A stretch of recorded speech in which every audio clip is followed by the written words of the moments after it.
A concentração e densidade desses melanócitos ela vai variar de acordo com o local do corpo. Há em torno de 2.000 ou mais melanócitos aí epidérmicos por milímetro quadrado de pele, tá? E em algumas áreas do corpo cerca de 1.000. Tá? E isso no geral, né? Uma base aí. Essa regulação exata de número de melanócitos na epiderme, ela parece ser mediada pelos ceratinócitos e por mediadores específicos aí, como o fator de crescimento de fibroblastos, a FGF2, FGF-beta, né? Mas também são ainda mistérios do corpo humano, algo que precisa ainda ser mais verificado e estudado, essa questão da distribuição específica dos melanócitos, como se dá esse processo, né? Ainda não está muito bem elucidado. O número de melanócitos diminui com a idade, tá? Em áreas não fotoexpostas principalmente, porque quanto mais fotoexposta,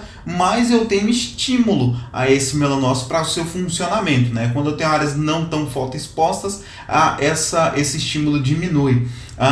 Na proporção de 6 a 8% por década eles vão diminuindo, sendo que as diferenças de indivíduos, de fenótipos de indivíduo para indivíduo, né, a pigmentação não são devidas a uma marcante variação do número de melanócitos, mas sim do grau de atividade desses melanócitos, ou seja, o indivíduo que é negro não necessariamente tem um número maior de melanócitos do que o indivíduo que é branco, mas se dá muito mais pela atividade, que é a síntese de melanina e melanossomas, né, na proporção dos subtipos de melanina, feomelanina e eumelanina, que a gente vai ver um pouquinho mais adiante também. São essas distribuições e esse envolvimento de fatores ambientais como exposição solar, que estimulam diretamente a síntese de melanina nos melanócitos, produzida e armazenada, né, e depois transferida, é que vão ditar as diferenças entre exatamente os indivíduos mais ou menos pigmentados. Obviamente isso passa por um processo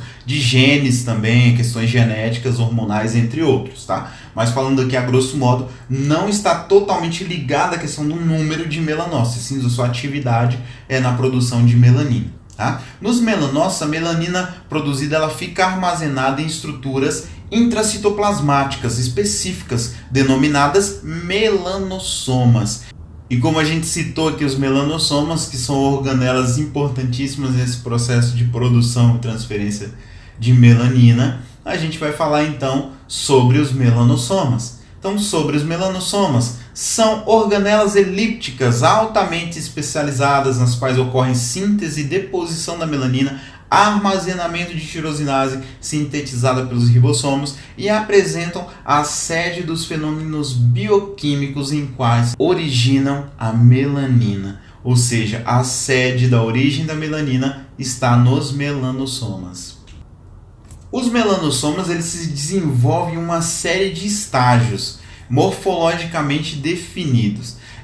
Desde estruturas despigmentadas, que não tem nenhuma pigmentação no estágio 1, até as organelas listradas cheias de melanina, já carregadas de melanina no estágio 4. Como eu disse anteriormente, a diferença entre os indivíduos, né, as diferenças fenótipicas fundamentais entre os indivíduos mais ou menos pigmentados, não reside na produção de melanina ou no número de melanócitos, mas sim na qualidade dos seus melanossomas. Os melanossomas nos indivíduos negros são maiores e mais maduros do que nos brancos e são armazenados ou depositados ali, distribuídos, né, organizados, mais como unidades do que como agrupamentos. Nos ceratinócitos, a degradação dos melanossomas maiores é retardada, o que também contribui para os níveis mais altos de pigmentação cutânea. Então, a degradação dos melanossomas nos ceratinócitos vai influenciar diretamente sobre a maior ou menor pigmentação. Os processos aos quais se levam a essa diferença de comportamento ainda também precisam ser mais elucidados, ainda não foram totalmente esclarecidos, mas estão sendo estudados. Nos melanossomas de uma pele normal, a melanina é extremamente densa, sendo um polímero nitrogenado, assim, insolúvel e de alto peso molecular, formando um pigmento que, além de dar essa cor à pele, desempenha uma função protetora, que é o que a gente falou anteriormente, uma função protetora contra raios UV. né? E desempenha, portanto, um importante papel fotoprotetor dos indivíduos. E também é exacerbada a sua produção por meio de agressões dos próprios raios UV. Então, quando a gente fala para o indivíduo utilizar fotoproteção, é exatamente isso.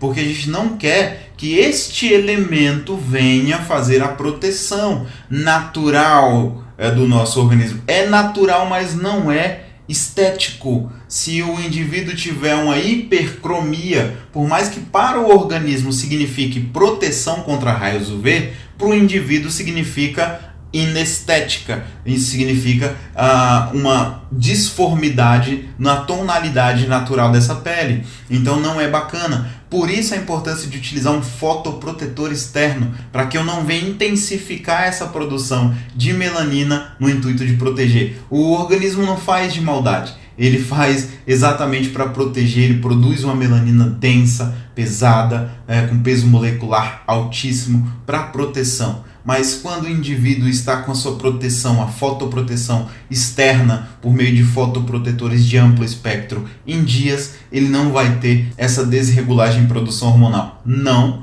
pelo fator exposição a raios UV. Pode ser por outros fatores que nós também precisamos entender e controlar.